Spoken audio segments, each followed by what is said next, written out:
100 से जायद साबिक नौकरशाहों ने वजीर आजम नरेंद्र मोदी के नाम खुला खत लिखा है। उन्होंने वजीर आजम से नफरत सियासत को खत्म करने की अपील की है।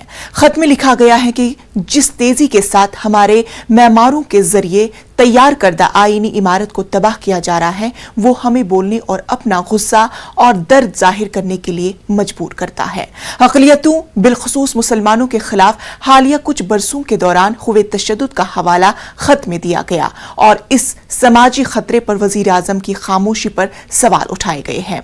इस खत पर जिनके दस्तखत हैं उनमें साबिक सलामती मुशीर शिवशंकर, साबिक खारजा सेक्रेटरी सुजाता सिंह, साबिक दाखिला सेक्रेटरी जी.के. पलाई, दिल्ली साबिक लेफ्टिनेंट गवर्नर नजीब जंग समेत 108 नुमाइंदे शख्सियात शामिल हैं।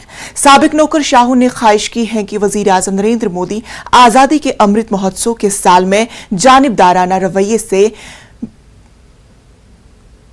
नफरत की सियासत को खत्म करने की अपील करेंगे।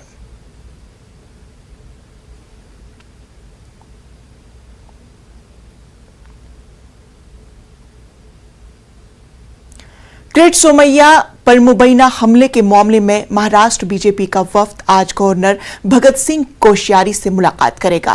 ग्रेट सोमैया इस बारे में ट्वीट किया है। वफ्द में परवीन दारेकर, मंगल प्रभात, गोपाल शेट्टी, सुनील राणे और ग्रेट सोमैया शामिल होंगे। वाज़ेह है कि ग्रेट सोमैया ने उन पर हुए मुबैना हमले के सिलसिले में ग्रेट सोमैया ने खार पुलिस स्टेशन में मुकदमा दर्ज कराया है और कसूरवारों के खिलाफ कार्रवाई का मुतालबा किया।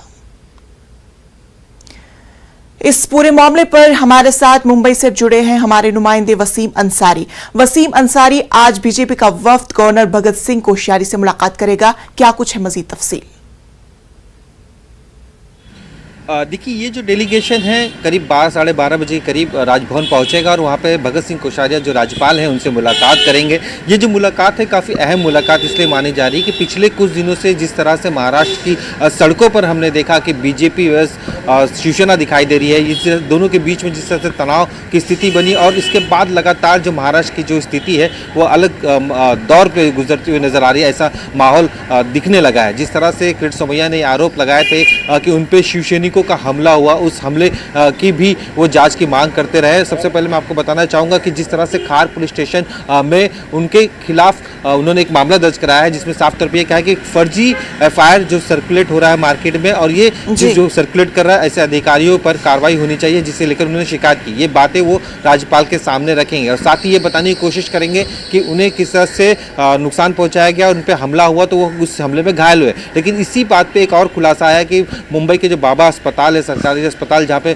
ग्रेट सोमैया के मेडिकल कराया गया, तो वहाँ की जो रिपोर्ट सामने आ रही है उस रिपोर्ट में साफ तौर पे ये बताया गया है कि जो चोट लगी है वो 0.1% कटा हुआ था और साथ ही थोड़ी सूजन भी नहीं थी और हल्का सा मारता जैसे ब्लड नहीं निकल सकता। तो ये बात साफ हो गई कि ग्रेट सोमैया को इतनी ज़्यादा चोट नहीं लगी थी। इस बात की रिपोर्ट मुंबई पुलिस को सौंपी गई है। लेकिन डेलीगेशन के सामने बीजेपी के प्रतिनिधिमंडल ये बताने की कोशिश करेंगे कि किस तरह से जो बीजेपी के आला नेता है उन पर हमले किए जा रहे हैं। पिछले कुछ दिनों से लगातार जो पुलिस विभाग के जो अधिकारी हैं वो उनकी सुनवाई नहीं कर रहे हैं। इससे पहले भी देखा गया कि मोहित कंबोज की गाड़ी पर हमला हुआ और इससे पहले भी ग्रेट सोमैया पर इस तरह के हमले की शिकायत कर चुके हैं। तो ये जो प्रतिनिधिमंडल है खास करके अपील करेगा कि राज्यपाल इसमें इंटरफेयर करें और सरकार को निर्देश दें कि इस मामले की पूरी तरीके से जांच की जाए। जी बिल्कुल वसीम अंसारी, इस मुलाकात के बाद कई सारी बातें मंजर आम पर आएंगी। इस अहम खबर पर हमारी नजर बनी हुई है। तफसीलात के लिए बेहद शुक्रिया।